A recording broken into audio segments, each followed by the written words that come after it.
So as we did in the straight leg lock entries, we looked at a shin to shin entry and we looked at a reverse della riva shin to shin entry.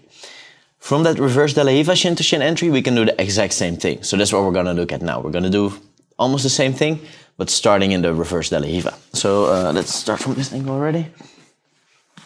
I'm playing reverse della riva. Varo comes in for a knee slide. I block.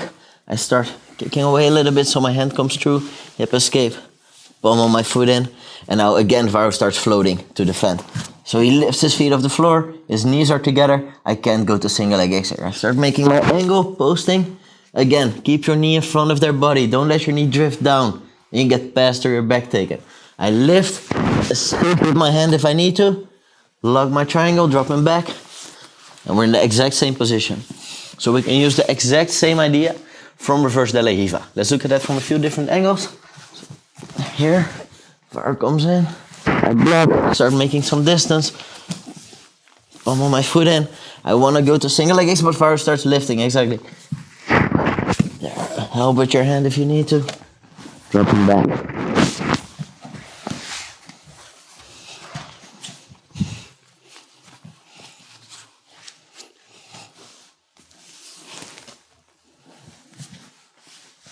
Sometimes you even use both hands to get them in.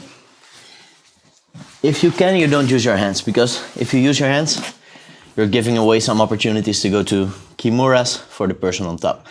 If you can, do it without your hands. If you need to, preferably with the near hand. If you have to, you go with the outside hand. So let's take a look at it again.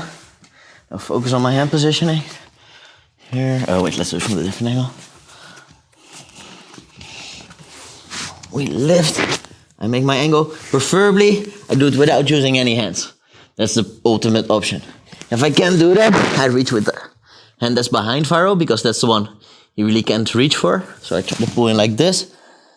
If I can't do it with just one hand, I use the secondary hand as well to get the job done. This hand is the most vulnerable because if Varo is aware, he could counter that with a kimura trap.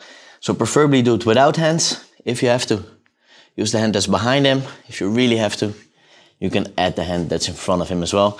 But stay aware of the kimura threat. I'll give you an idea of how that looks. You think you can do it? Here, hug around my leg. There we go. Start floating. So preferably Varo just lifts me up and gets my foot inside. Exactly.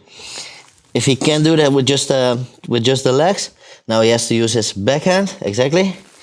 If he uses the front hand as well, look how his elbow is open. So if I'm aware, I could go into a kimura trap. So be aware of that danger.